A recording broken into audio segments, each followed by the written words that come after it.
हमारे चैनल को सब्सक्राइब करें और बेल आइकन दबाएं। दया, दया, बात तो सुनो मेरी तुम। क्यों? अभी कुछ बचा है कहने के लिए? मैं जानता हूं तुम मुझसे नाराज हो क्योंकि मैंने तुमसे झूठ बोला है। मगर जानते हो क्यों? क्योंकि उस दिन मैंने तुम्हारे चेहरे पे खुशी देखी थी और उस चेहरे पे मैं दर्द नहीं देख सकता था दया, सिर्फ इसलिए मैंने तुमसे झूठ बोला था। तुम मेरे चेहरे पे दर्द नहीं देखना चाहते थे ना, लेकिन तुमने खुशी क्यों छीन ली मेरी? हाँ? तुम जानते थे कि श्रेया से मैं अपने दिल की बात नहीं कह सकता था, मुझ में इतनी हिम्मत नहीं थी, इसलिए मैंने वो सारी बातें उस चिट्ठी में लिख दी और सोचा कि मेरा सबसे अच्छा दोस्त वो चिट्ठी श्रेया तक पहुंचाएगा। मगर इतना सब कुछ हुआ, तुमने वो चिट्ठी उसे नहीं दी। क्यों? तुमने ऐसा क्यों किया मेरे साथ? वो एक्चुअली नहीं, शायद अभिजीत तुम्हारे पास इस बात का जवाब नहीं है। मेरे जवाब की बात नहीं है दया, किसी और का जवाब है जो मैं नहीं दे सकता। किसका जवाब है? मैं नहीं बता सकता दया। अभिजीत, पहेलियों में बातें मत करो, तुम दोस्त हो ना, खुल के बात करो, खुल के बात करो। यार वो बात नहीं है, दोस्ती के लिए तो मैं अपनी जान भी दे सकता हूं। हाँ, झूठ भी बोल सकते हो। क्यों?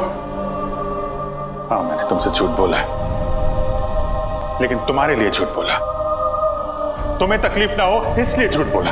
तो मुझे तकलीफ नहीं हुई? हाँ? मैं खुश हूं, मगर सिर्फ और सिर्फ तुम्हारे वजह से मैं इस तरह से खुश हूं, तुम्हारे वजह से।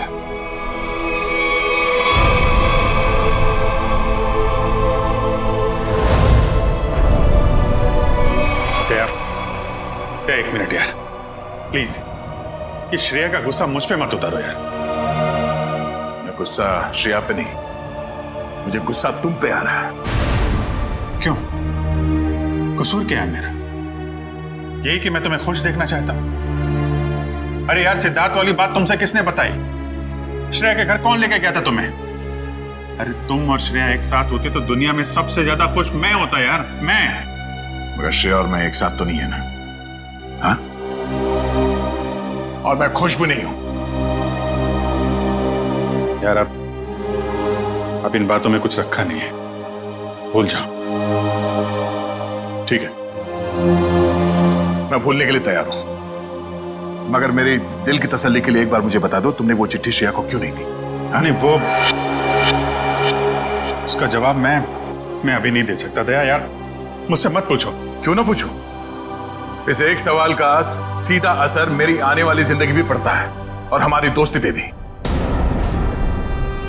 ओ,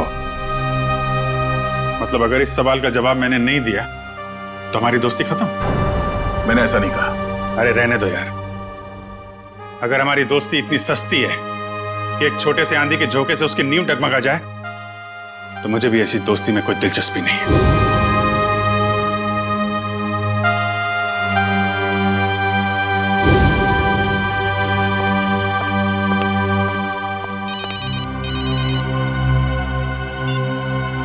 हेलो,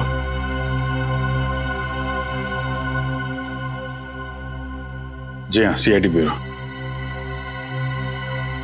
जान खतरे में? एक मिनट, कहां से बोल रहे हैं आप?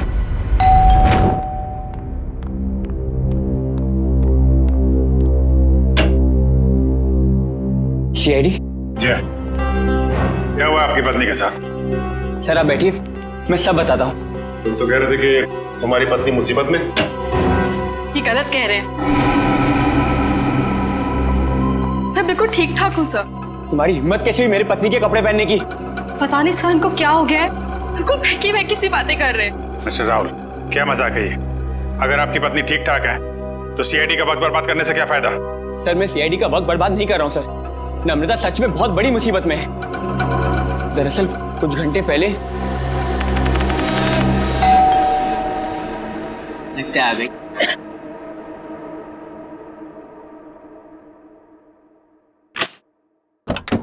हाँ साहब, आपका नया बावर्ची साहब। अरे बॉस, लगता है आप गलत पते पे आ गए। पता भी यही है, घर भी यही है। नम्रता मैम साहब ने मुझे काम पे रखा है खाना बनाने के लिए साहब। कमाल है, नम्रता ने मुझे बताया नहीं कि वो एक नया बावर्ची रख रही है। बोलो साहब, खाने में क्या क्या बनाऊं साहब? अरे वो नम्रता आ जाएगी थोड़ी देर में, वही बता देगी खाने में क्या बनाना है। तब तक एक काम करो, तुम मेरे लिए एक कप चाय बना दो। ठीक है साहब। रसोई कहाँ है साहब? उस तरफ। उस तरफ।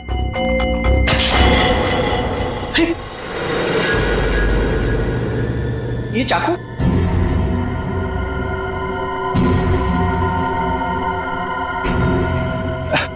घबराइए मत साहब, इससे मैं फल काटता हूँ, भाजी काटता हूँ साहब, और मांस भी काटता हूँ साहब। ठीक ठीक, तुम जाओ चाय बना। हाँ जाता हूँ साहब, चाय बनाता हूँ साहब। कैसे आदमी को काम पे रख दिया नम्रता ने।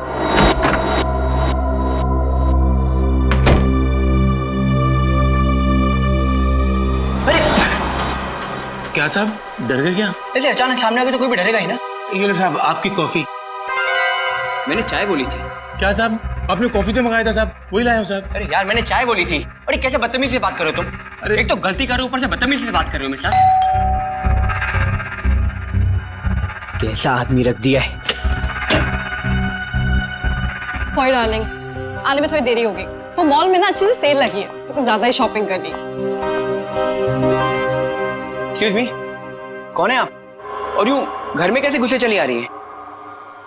अच्छा जी, मैंने कुछ ज्यादा खर्चा कर दिया तो इसलिए तुम अपनी पत्नी से ऐसे बात करोगे? पत्नी? कौन हो तुम? और नम्रता कहाँ है? तुम्हारे सामने। अच्छा अब समझ में आया। मेरी पत्नी ने ही कहा है ना तुम्हें मेरे साथ मजाक करने के लिए, है ना? राहुल, तुम्हें क्या हो गया? क्यों बहकी बहकी बातें कर रहे हो? बहुत हो गया ये बकवास। हाँ कहाँ है नम्रता? मैं अभी नम्रता को फोन करता हूँ।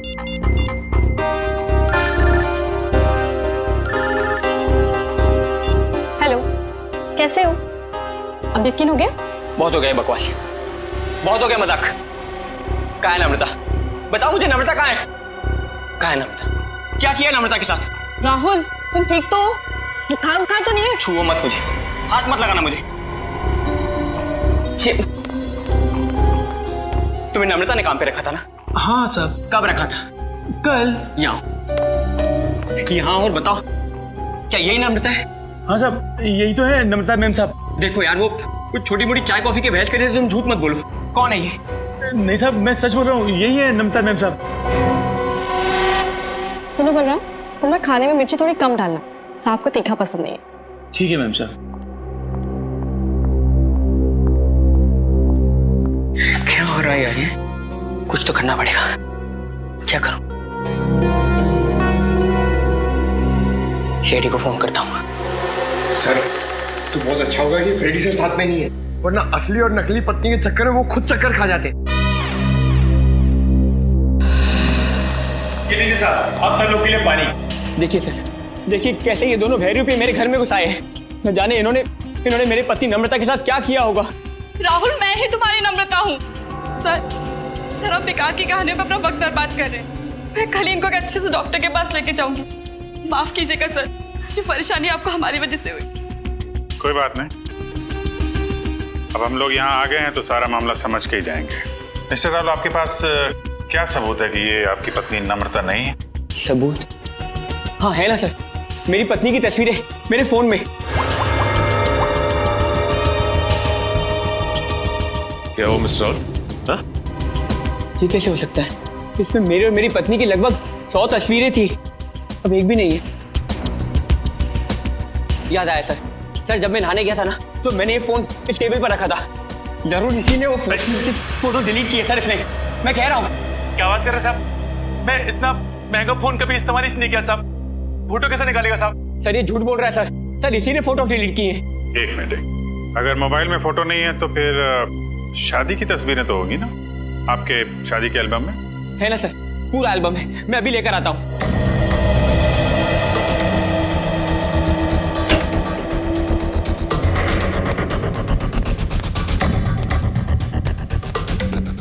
सर ये लीजिए सर, हमारी शादी का एल्बम। अब हो जाएगा दूध का दूध और पानी का पानी।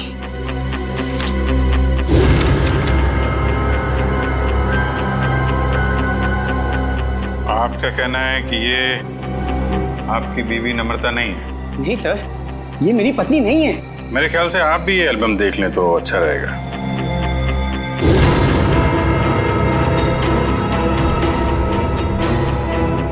ये कैसे हो सकता है सर? ये कोई बहुत बड़ी साजिश है। ये कोई साजिश है मेरे खिलाफ। जरूर इसमें मेरी पत्नी भी शामिल है। उसी ने भेजा होगा इन दोनों को। मिस्टर राहुल, कभी आप कहते हैं कि आपकी पत्नी खतरे में है, कभी आप कहते हैं कि वो आपके खिलाफ साजिश रच रही है। कहना क्या चाहते हैं आप? सर मुझे कोई खतरा नहीं है और ये कोई साजिश नहीं है। मैंने आपसे कहा ना इनकी तबीयत खराब है। तुम चुप रहो, मुंह बंद रखो अपना। एक मिनट, आप नम्रता हैं, आपके पास कोई आईडी वगैरह है? जी हाँ सर, पासपोर्ट है, पैन कार्ड है। आपको जो चाहिए मैं दिखा सकती हूँ। प्लीज। एक मिनट।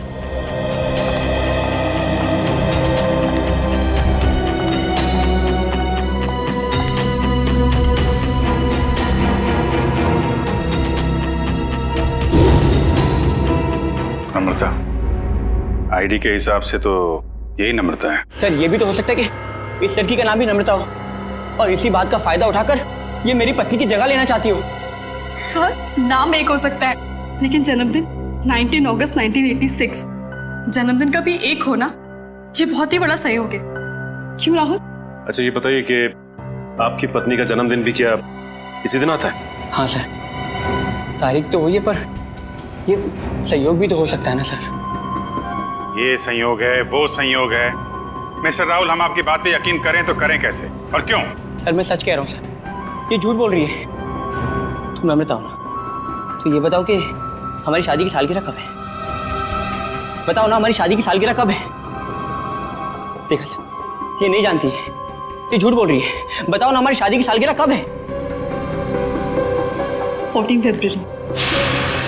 सर राहुल मुझसे बहुत प्यार करते हैं। वैलेंटाइंस डे पे गोवा में हमने शादी की थी। सर ये पूरी तैयारी कर कर आई है। इसने मेरे पत्नी से सब पहले ही पूछ लिया होगा। कोई और सवाल पूछ के देखो।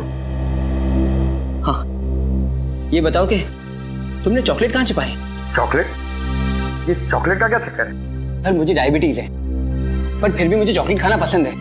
इससे नम्रता अक्सर मेरी लाई हुई चॉकलेट छिपा देती है, जो बात इसे नहीं पता। अगर तुम नम्रता हो तो बताओ कि तुमने चॉकलेट कहाँ छिपाई है? बताओ, तुमने चॉकलेट कहाँ छिपाई?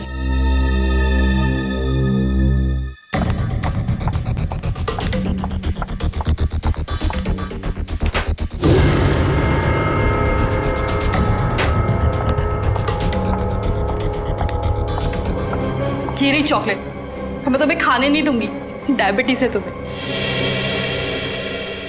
मुझे डायबिटीज नहीं है, मुझे दे दीजिए। अब क्या कहना आपको मिस्टर राहुल? सर ये लोग पूरी तैयारी कर कर आए हैं। ठीक है, एक पल के लिए हम आपकी बात मान लेते हैं, लेकिन ये आपकी पत्नी है या नहीं, इसका जवाब तो इस घर में ही मिलेगा। तलाशी लो घर की।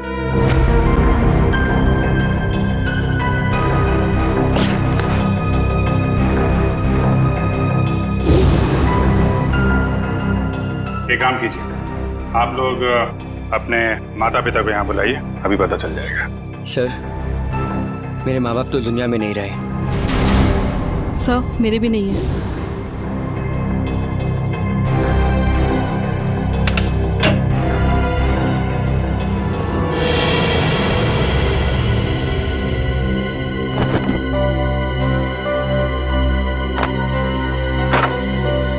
पंकज,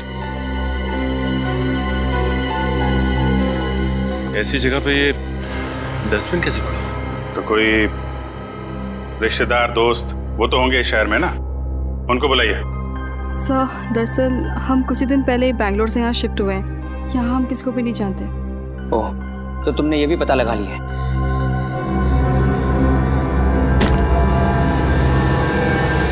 सर!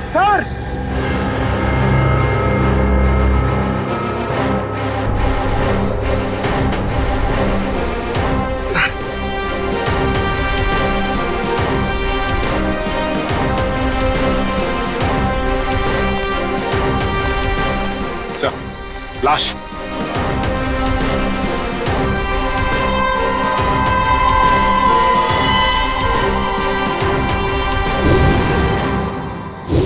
सर ये लाश मेरे घर में ये कौन सा खेल खेल रहे हो तुम राहुल? पहले पति पत्नी का झगड़ा सुलझाने के लिए यहाँ बुलाया, फिर तुम्हारे घर से एक लाश निकली है।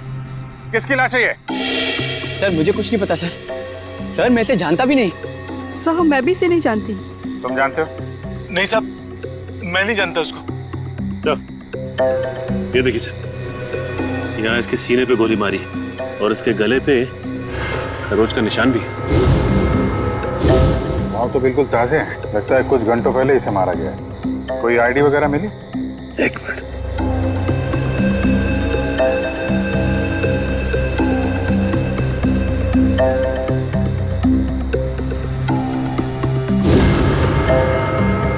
सर, इसका नाम पुलकित रॉबिन है। पुलकित रॉबिन? सर मैंने इसका नाम कहीं पढ़ा है। पढ़ा है? कहाँ पढ़ा है? अरे सर ये तो एक बहुत ही मशहूर टीवी सीरियल राइटर है सर, सास बहू का सीरियल। मैं देखता हूँ सर। एक टीवी सीरियल राइटर की लाश मेरे घर में? पंकज, मोबाइल पे देखो, इंटरनेट पे इस पुलकित रॉबिन की फोटो निकालो, देखो कहीं ये वही आदमी तो नहीं।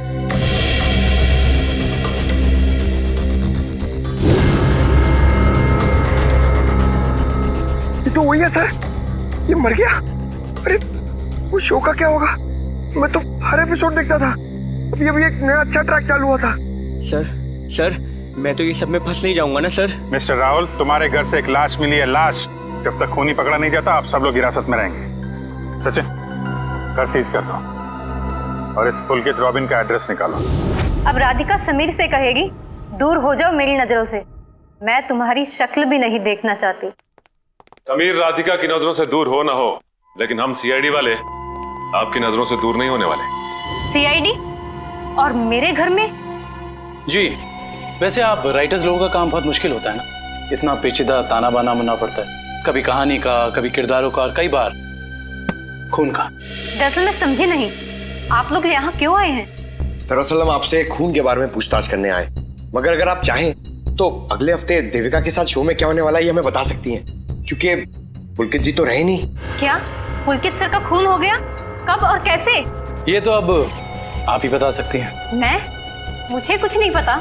इतनी भोली बनने की जरूरत नहीं है आपको, हम पुलकित के घर से आ रहे हैं। पुलकित की पत्नी ने बताया कि आप पुलकित की असिस्टेंट हैं। और कल शाम वो आपसे मिलने के लिए ही घर से निकले थे, मगर वापस पहुंचे ही नहीं। ये बात सच है, मैं और पुलकित सर कॉफी शॉप में मिलने वाले थे, लेकिन वो वहाँ पहुंचे ही नहीं। कौन सी coffee shop? IG coffee shop. वही जो बैरिक्स रोड पे? हाँ जी वही। मगर पुलकित की लाश हमें मिली सृष्टि नगर में, और ये बैरिक्स रोड सृष्टि नगर से बहुत दूर है। तो इसका मतलब ये है कि तुमने पुलकित को कॉफी शॉप पर बुलाया, उसके बाद उसे बहला फुसलाकर तुम सृष्टि नगर ले गई और वहां तुमने उसका खून कर दिया। नहीं, ये बात गलत है, मैं ऐसा क्यों करूंगी?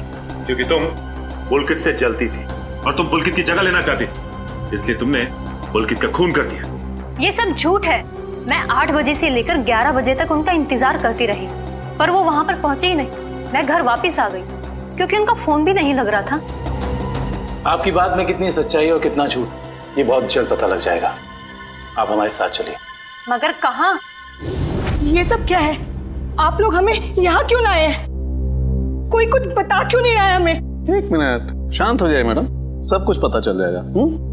मैं पुलकित की पत्नी हूँ और आप मुझ पर भी शक कर रहे हैं। हम किसी पर शक नहीं कर रहे, हम अपनी ड्यूटी कर रहे।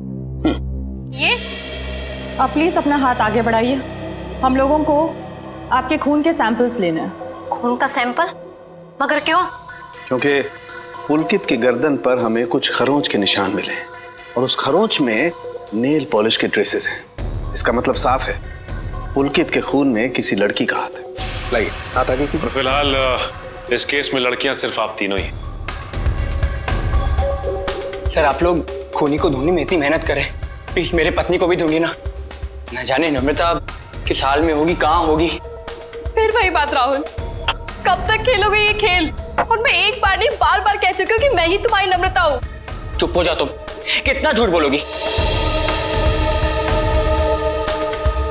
क्या चाहिए? पैसे चाहिए ना? कितने पैसे चाहिए तुम्हें मेरे घर और मेरी जिंदगी से जाने के लिए? क्या? मैं और पैसे? कैसी बात कर रहे हो तुम राहुल?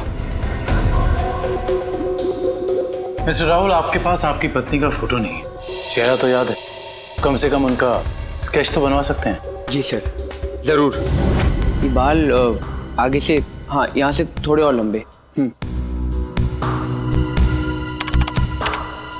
सर, हमारे क्रिमिनल डेटाबेस में इस बावर्ची का कोई रिकॉर्ड नहीं है।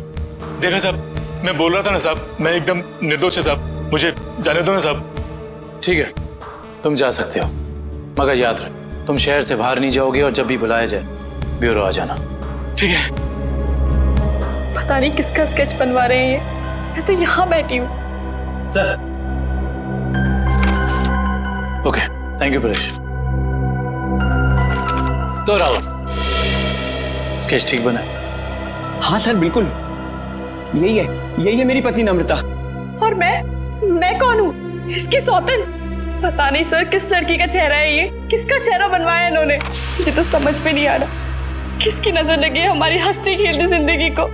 सर इसके आंसू पे मत जाइए, ये मगरमच्छ के आंसू है। ये इन्हें हथियार बना के मेरे खिलाफ इस्तेमाल करना चाहती है, मुझे फंसाना चाहती है सर। राहुल, अगर तुम्हें मेरे साथ नहीं रहना तो साफ साफ कह दो ना, मैं तुम्हें डिवोर्स दे दूंगी। पर ये सब ड्रामा करने की क्या जरूरत है? सर ये पुलकित के कॉल रिकॉर्ड्स हैं। उसने जेनिफर के साथ में शाम को 5 बजे बात की थी और ठीक 1 घंटे बाद उसे लैंडलाइन नंबर से फोन आया था सर। अच्छा, ये लैंडलाइन नंबर है किसका, कुछ पता किया? हाँ sir, Bhavesh imports and exports नाम है कंपनी का। क्या कहा आपने? Bhavesh imports and exports? हाँ, क्यों? आप इस कंपनी के बारे में जानती हैं? हाँ सर, मैं जानती हूँ। राहुल इसी कंपनी में तो काम करते हैं। आप लोग मेरी तरफ इस तरह क्यों देख रहे हैं? मैंने उसे फोन नहीं किया है सर, मैं तो उस पुलकित को जानता तक नहीं हूँ। बुधवार शाम 6 बजे तुम अपने ऑफिस में थे या नहीं? 6 बजे ठीक तरह याद तो नहीं आ रहा, पर शायद तब तक मैं ऑफिस से निकल गया था सर। देखो राहुल, शायद से तो काम नहीं चलेगा। सर अगर आप लोगों को मेरे पे विश्वास नहीं है तो आप लोग मेरे ऑफिस चल के पूछताछ कर सकते हैं। ठीक है, तो चलकर पूछताछ कर लेते हैं तुम्हारे ऑफिस में, और ये भी पता कर लेते हैं कि जो स्केच तुमने बनाया है ऐसी कोई लड़की है भी या नहीं। एक बार शर्मा जी को पहुंचा दीजिए, मैंने चेक कर लिया। उन्हें बोलिए डेंटिंग का प्रोसेस चालू था। अरे राहुल, तुम यहाँ पर इस वक्त और आज ऑफिस नहीं है? और ये लोग कौन है? सर ये लोग सीआईडी से। सीआईडी? जी सर। क्या बात है, बताओ। क्या बताऊं सर, मैं एक बहुत बड़ी मुश्किल में फंस गया हूँ। कैसी मुसीबत? लाश मिली इनके घर के बैकयार्ड से। व्हाट? ये मैं क्या सुन रहा हूँ? कहीं तुम्हारा इसमें कोई हाथ तो नहीं है? नहीं सर, मेरा इसमें कोई हाथ नहीं है। मैं तो उस पुलकित रॉबिन नाम के आदमी को जानता तक नहीं जिसकी लाश मेरे घर से मिली है। मिस्टर भावेश, आप अपने जरा सारे स्टाफ को बुलाएंगे। सुमित,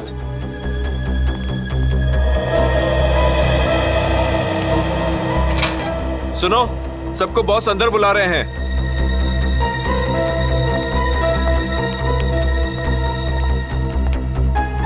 इस फोटो को देखिए, ये आदमी पुलकित है जिसकी लाश हमें राहुल के घर से मिली।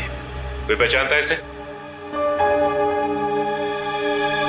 जरा ध्यान से देखिए, टीवी सीरियल लिखते थे।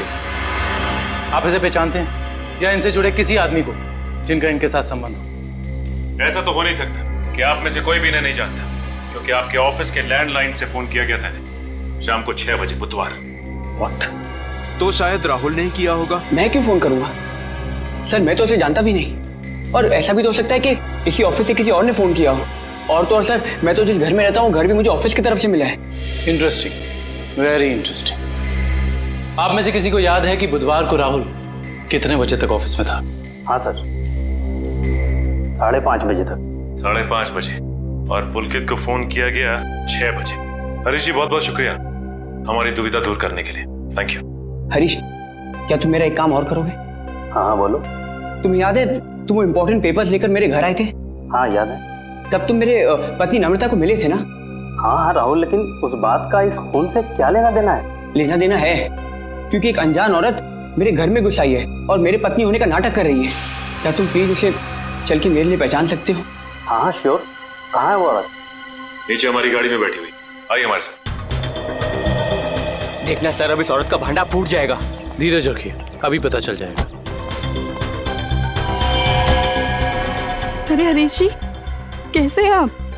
हेलो नम्रता, मैं ठीक हूँ, तुम कैसी हो? क्या बताओ, पता नहीं राहुल को क्या हो गया। हरीश, ये तुम क्या कह रहे हो यार? ये मेरी पत्नी नम्रता नहीं है। व्हाट? ये कैसी बात कर रहे हो राहुल? यही तो नम्रता है, तुम्हारी पत्नी, जिससे तुमने मुझे मिलवाया था। अब क्या कहना है मिस्टर राहुल आपका? है कोई जवाब आपके पास? हरीश, लगता है तुम्हारी आंखों का नंबर बढ़ गया है। जाके अपनी आंखें टेस्ट करवाओ। तुम एक ही बार मिले इसलिए शायद इसे पहचान नहीं पा रहे हो। हाँ मिस्टर राहुल, मेरे चश्मे का नंबर जरूर बढ़ गया है, लेकिन मेरी याददाश्त कमजोर नहीं हुई है। यही नम्रता है। यकीन नहीं होता ये सब में तुम भी शामिल हो। सर, मैं कह रहा हूँ पुलकित के खून में ना इसी का हाथ है। अरे ये कैसी बात कर रहे हो राहुल? तुम्हारा दिमाग खराब हो गया है? सर, ये झूठ बोल रहा है। मैं ठीक कह रहा हूँ सर। राहुल, ठीक और गलत का फैसला हम लोग करेंगे, आप नहीं। सर, मैं आपको कुछ बताना चाहती हूँ। सर, कुछ साल पहले राहुल को एक मानसिक बीमारी थी और शायद उन्हें वो बीमारी वापस हो गई है। क्या? इतनी बड़ी बात तुमने हमसे छुपाई क्यों? ये भी पता कर आई हो तुम? सर, ये सच है कि मुझे बीमारी थी, पर अब मैं बिल्कुल ठीक हूँ। अब चाहे तो बैंगलोर में मेरे साइकियाट्रिस्ट से बात कर सकते हैं। हाँ सर, मैं भी वही कह रही हूँ। ये बिल्कुल ठीक हो गए थे, पर शायद इन्हें दोबारा दौड़ना पड़ रहा है। ये मुझे पहचानने से इनकार कर रहे हैं। सर, शायद इन्होंने ही पुलकित को मारा होगा। चुप हो जाओ तुम। एक तो मेरी बीवी को गायब कर दिया, ऊपर से मेरे पे झूठा इल्जाम लगा रही है। मैं ऐसे जान से मार दूंगा। पीछे हो। क्या बिगाड़ा है मैंने राहुल तुम्हारा? सर प्लीज, राहुल को अपनी कस्टडी में ले लीजिए सर। देखिए ना, अपनी पत्नी को दिन दहाड़े जान से मारने की धमकी दे रहा है ये। पुलकित का खून राहुल ने किया है या किसी और ने, इसका पता तो हम लगा ही लेंगे, मगर ऐसा तो हो नहीं सकता कि पुलकित को मरते हुए किसी ने देखा या सुना ना हो। उस मोहल्ले के लोगों से पूछताछ करनी होगी। सर, आसपास के सभी घरों में हमने पूछताछ कर ली है, बस ये एक आखिरी घर बाकी है। चलो यहाँ भी पूछ के देखते हैं। संभल के।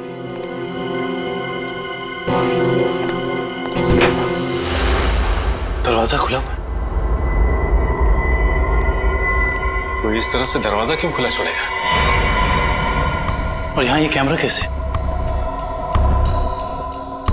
इधर भी। कुछ तो गड़बड़ है यहाँ पे। एक काम करते हैं, इस घर की तलाशी अच्छी तरह से लेते हैं।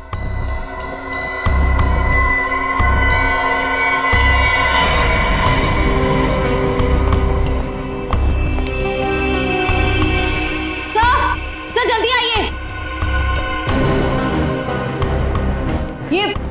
ये देखिए, एक और कैमरा, 2 कंप्यूटर स्क्रीन, स्पीकर्स और हेडफोन्स। 2 कंप्यूटर स्क्रीन एक साथ बाहर, और यहाँ कैमरास भी लगे। कहीं यहाँ वीडियो एडिटिंग तो नहीं चल रही? इसे ऑन करो।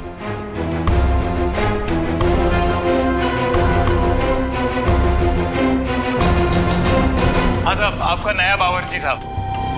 लगता है आप गलत पते पे आ गए। नम्रता मैम ने मुझे काम पे रखा है खाना बनाने के लिए। चाय बनाता हूँ साहब। अरे जाओ ना। अभी क्या है? सॉरी डार्लिंग, आने में देर हो गई। वो मॉल में ना सेल लगी थी तो कुछ ज्यादा ही शॉपिंग करनी। माय गॉड, ये कैमरा लगा के राहुल के घर पे नजर रखे हुए। क्या हुआ आपकी पत्नी के साथ? सर आप बैठिए, मैं सब बताता हूँ। सिर्फ राहुल की नहीं, सीआईडी की भी। मैं तो बिल्कुल ठीक ठाक हूँ। सर, एक बात समझ में नहीं आ रही है, इतनी दूर से सीआईडी का वक्त बर्बाद करने से क्या फायदा है? मगर ये आवाज इतनी क्लियर कैसे आ रही है? मैं अभी आया। सर,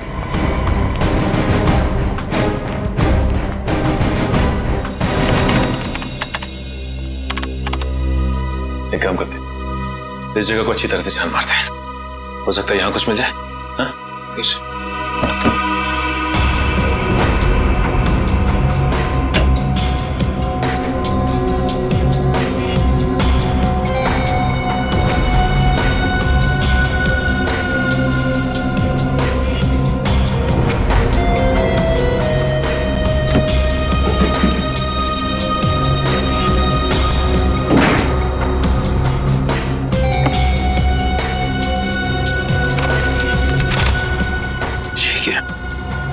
क्या हुआ सर? ये देखो, जमीन के पेपर्स। ये घर किसी गिरधारी के नाम पे है।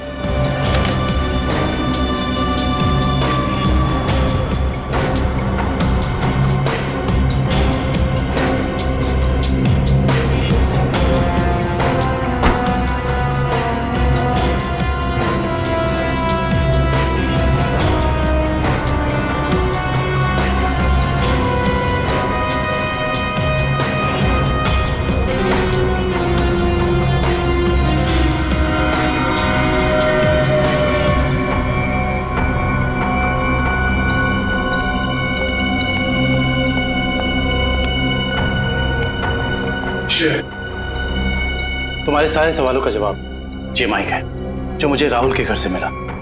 स्पीकर के अंदर छुपा के रखा हुआ था। इसका मतलब गिरधारी जो राहुल के घर पे नजर रखे हुए था उसी ने माइक लगाया हमें। कौन गिरधारी? अरे दुष्यंत, ये घर के कुछ पेपर्स मिले जिसमें लिखा है कि गिरधारी इस घर का मालिक है। आप लोग सुंदर जी के मेहमान हैं? तुम कौन हो? जी मैं तो यहाँ पर किराए पर रहता हूँ, पर आप लोग कौन हैं? हम लोग सीआईडी से। सीआईडी? जी हाँ, सीआईडी। देख के लगता है कि तुम कहीं बाहर से आ रहे हो। ना सर, मैं तो अभी गोवा से आ रहा हूँ। पर आप लोग यहाँ पर, सुंदर जी ने कहीं कुछ? एक मिनट, ये सुंदर कौन? सर जब मैं यहाँ से जा रहा था तो मैंने ये घर सुंदर नाम के एक अंकल को किराए पर दिया था। क्या बात, तुम खुद यहाँ पे किराए पे रहते हो और ये घर तुमने किसी को किराए पे दे दिया? सर मैंने सोचा कि गोवा जाने का खर्चा निकल आएगा सर, इसलिए। और गिरधारी जी जिनका ये घर है वो कहाँ है? सर वो तो लंदन में रहते हैं सर, साल में सिर्फ एक बार ही इंडिया आ पाते हैं। ओह, उसी का फायदा उठा रहे हो तुम? ये कंप्यूटर कैमरास तुम्हारे? नहीं सर, ये सब मेरा नहीं है सर।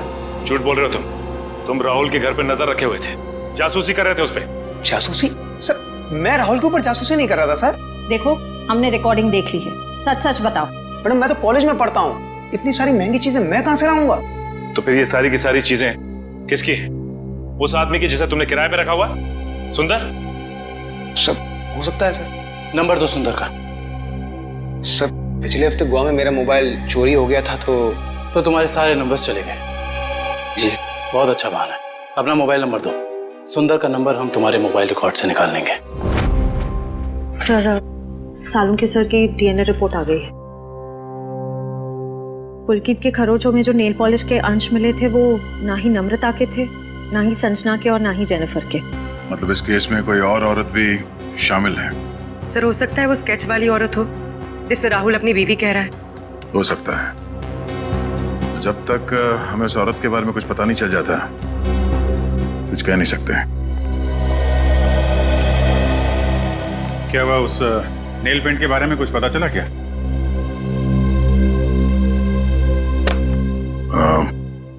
पूरी मुझे कुछ काम है, मैं बाद में आता हूँ।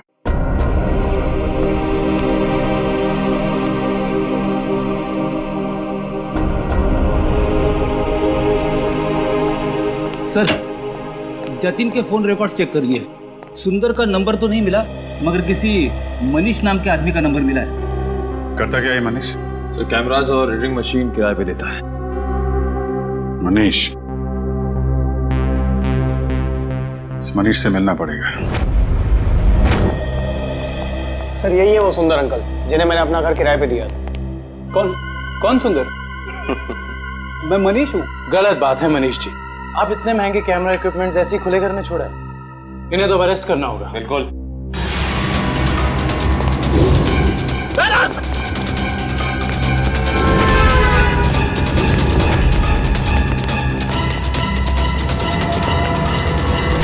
अरे रुको रुको रुको मनीष, कहाँ भाग के जा रहे हो? अभी तो तुम्हारा ऑडिशन भी बाकी है जो शुरू होता है अब। मेरा कोई इरादा नहीं था सर, मैंने तो वही किया जो मुझसे कहा गया था करने के लिए। जिसने मेरे दुकान से कैमरा और एडिटिंग मशीन किराए पे लिया था उसी ने मुझसे कहा था ये सब करने के लिए। जिसने तुमसे कैमरा किराए पर लिया उसी ने तुमसे घर भी किराए पर लेने को कहा? जी सर, उसी ने मुझसे कहा था कि कैमरा इस तरह से फिट करूं कि सामने वाले घर का सारा नजारा दिखना चाहिए। अब तो मिलना पड़ेगा इस इंसान से। है कौन ये जनाब? जी कहिए। जी हम लोग सीआईडी से। सीआईडी? आइए। भावेश का कुछ पता चला क्या? भावेश का पता चला मतलब? हम लोग तो भावेश से ही मिलने आए। लेकिन वो तो कल से घर नहीं आए, उनका फोन भी नहीं लग रहा है। क्या कल से घर नहीं आए? आपने पुलिस में रिपोर्ट लिखवाई? मैंने रिपोर्ट लिखवाई थी लेकिन उन्हें भी कुछ पता नहीं चल पा रहा है। सर लगता है उन्हें पता चल गया होगा कि हम आने वाले हैं, इसलिए। एक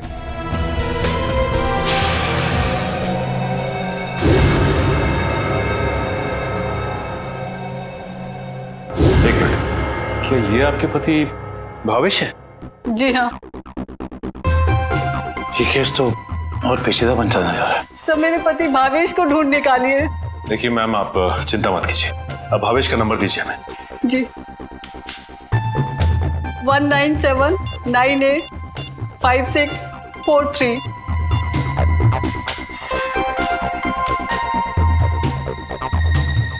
भावेश का फोन तो ऑफ आ रहा है। पंकज, भावेश के फोन के IMEI नंबर से पता करो कि उसका मोबाइल इस वक्त कहाँ है।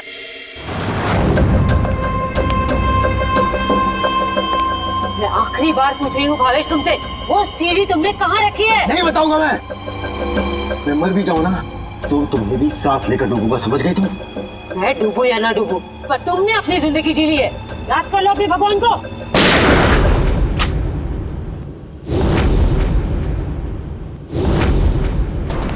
बस मुन्नी दुरेली, बहुत मचा रही आतंक। कानून को काफी वक्त से तुम्हारी तलाश थी, मगर हमें नहीं पता था कि हम इस केस के जरिए तुम तक भी पहुंच जाएंगे।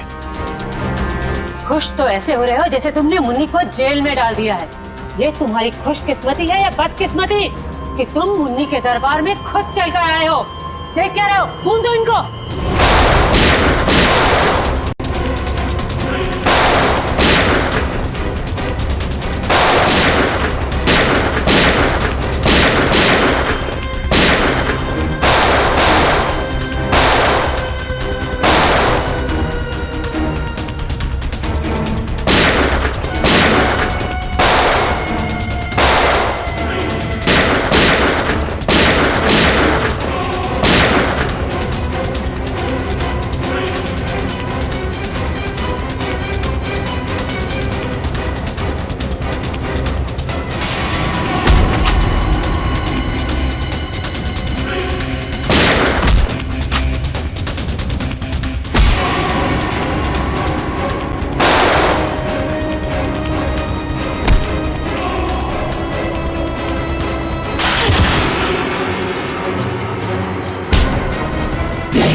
मुझे भावेश ने नम्रता को अगवा करने के लिए कहा था। क्यों भावेश, क्या बिगाड़ा था नम्रता ने तुम्हारा? बहुत लंबी कहानी है। कोई बात नहीं मिस्टर भावेश, CID के पास मुजरिमों की दास्तान सुनने के लिए हमेशा वक्त रहता है। शुरू कीजिए अपनी कहानी। ये उस वक्त की बात है जब मैं शहर में नया नया आया था। टेलीविजन की दुनिया में लेखक के तौर पर नाम कमाना चाहता था। अलग अलग तरह की कहानियां लिखी, अलग अलग तरह के किरदारों को जन्म दिया। मेरी आंखों में सिर्फ एक ही सपना था कि किस तरह मेरी कहानी छोटे पर्दे पर साकार हो जाए। मगर तुम्हारा तो इंपोर्ट एक्सपोर्ट का बिजनेस था ना? क्योंकि मेरे साथ कुछ ऐसा हुआ जिसने मुझे मजबूर कर दिया अपने सपनों को कुचलने के लिए। जिसके साथ मैं किराए के घर में रहता था, जिसे मैं अपना दोस्त समझता था, उसने मुझे धोखा दिया। उसने मेरी कहानी चुराई और एक चैनल में बेच दी और रातों रात अमीर बन गया। हर तरफ उसी के चर्चे, उसी की बातें। मैं ये सदमा बर्दाश्त नहीं कर पाया और फिर मैंने अपने करियर को नई दिशा दी और भावेश इंपोर्ट एक्सपोर्ट का बिजनेस शुरू कर दिया। मगर इस सब का मेरी किडनैपिंग से क्या लेना देना है? ये बात सच है कि मैंने अपनी लाइन बदल दी थी, लेकिन ये भी सच है कि मेरे अंदर एक राइटर छुपा हुआ है। टेलीविजन में कुछ कर गुजरने का जुनून है मेरे अंदर। मैंने वापस कलम उठाई और एक अनोखे रियलिटी शो का कॉन्सेप्ट लिख डाला, जिसमें पति पत्नी में से किसी एक की जगह एक अजनबी अगर उनके घर आ जाए तो फिर उस पार्टनर की क्या प्रतिक्रिया होगी। इस तरह का रियलिटी शो लिखा था मैंने। क्या ये सब एक रियलिटी शो था? चैनल को मेरा कॉन्सेप्ट बहुत अच्छा लगा, लेकिन वो ये जानना चाहते थे कि इसे पर्दे पे कैसे उतारा जाए। तो मैंने एक पायलट एपिसोड बनाने के बारे में सोचा और एक्सपेरिमेंट के तौर पर मैंने अपनी कंपनी में आए हुए नए एम्प्लॉय राहुल को शामिल किया। वाह, कमाल है। अगर तुम एक रियलिटी शो ही बनाना चाहते थे तो एक जायज ढंग से भी बना सकते थे। फिर कानून को अपने हाथ में लेने की क्या जरूरत थी तुम्हें?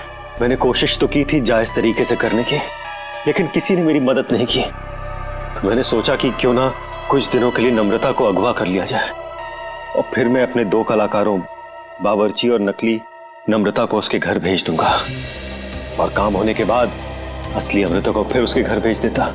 और इसमें वो टीवी राइटर पुलकित रॉबिन, वो कहां से आ गया? पुलकित रॉबिन ही वो शख्स है जिसने मेरे आइडियाज, मेरी कहानी चुराई और मशहूर हो गया। उसे पता चल गया था कि मैं चैनल में कुछ बड़ा रियलिटी शो का आइडिया लेकर जाने वाला हूं। बस उसी की जासूसी करने के लिए यहाँ पर आया हूं। आज तो पता लगाना ही पड़ेगा कि भावेश कौन सा बड़ा कंसेप्ट चैनल वाले को बेचने वाला है।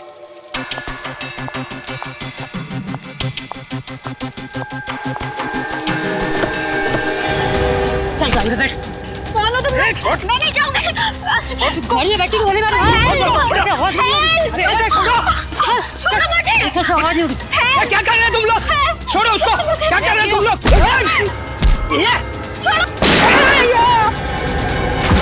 बेवजह मारा गया, अब तू भी यही चाहती है? बैठ। छोड़ दो मुझे। मैं इसको लेकर जाती हूँ, तुम इसको ठिकाने लगाओ।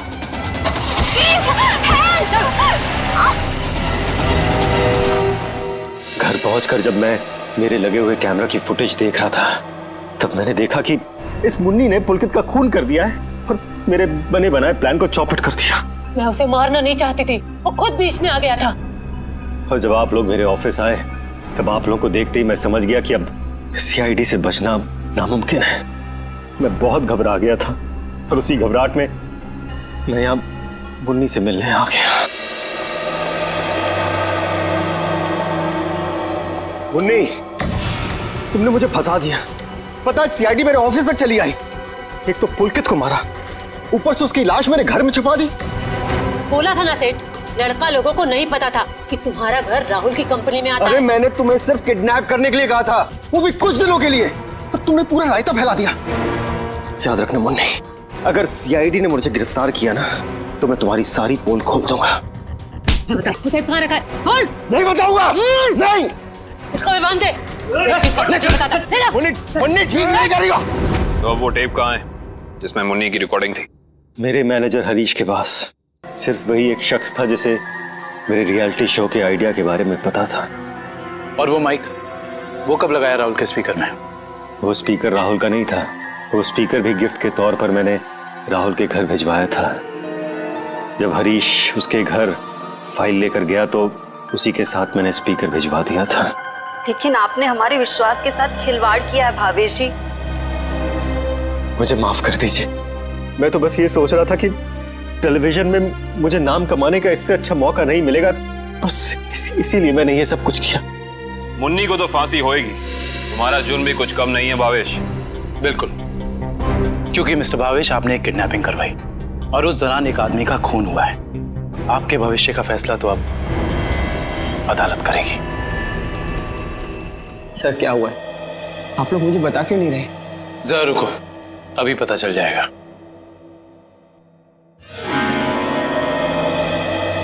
राहुल,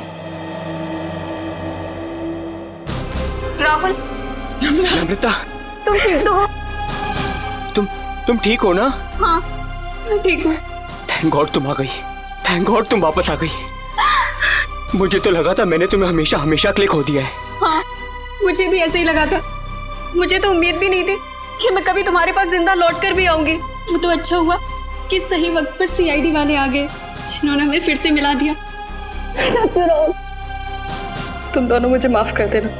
मुझे नहीं पता था कि मेरी एक्टिंग चीजों को इतनी गलत दिशा में ले जाएगी। एक्टिंग?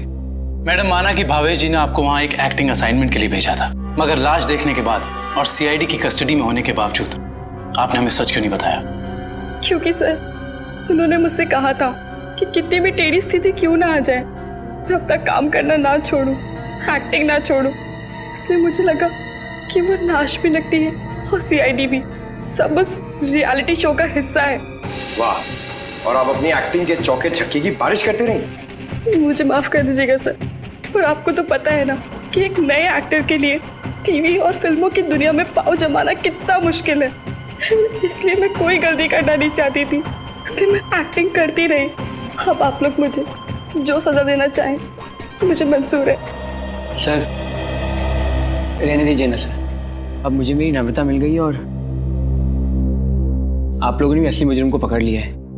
गलती तो उन्होंने की है तो इन्हें सजा भी मिलेगी, लेकिन इन्हें क्या सजा मिलेगी ये अदालत तय करेगी। फिलहाल आप दोनों जा सकते हैं। Thank you sir, thank you so much.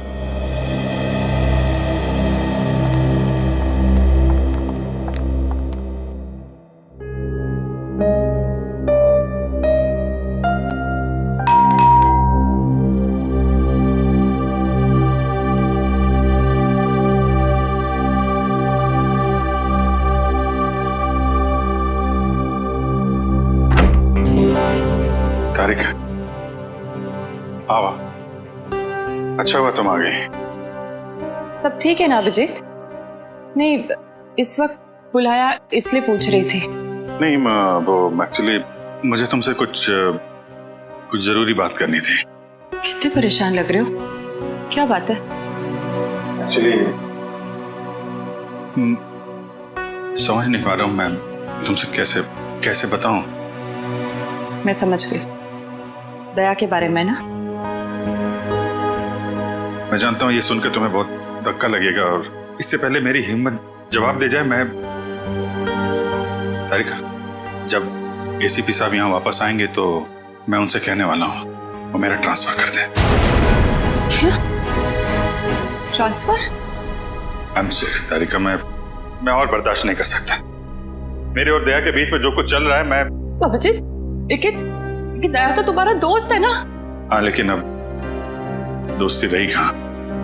अरे ऐसे क्या, दोस्तों के बीच में तो ऐसा होता रहता है, ऐसी छोटी मोटी गलतफहमी, ऐसे झगड़े। इसका मतलब ये थोड़ी कि एक दोस्त ऐसे मुंह मोड़ के निकल जाए। तारिका, मैं जान दे सकता हूं मैं उसके लिए, वो बात नहीं है,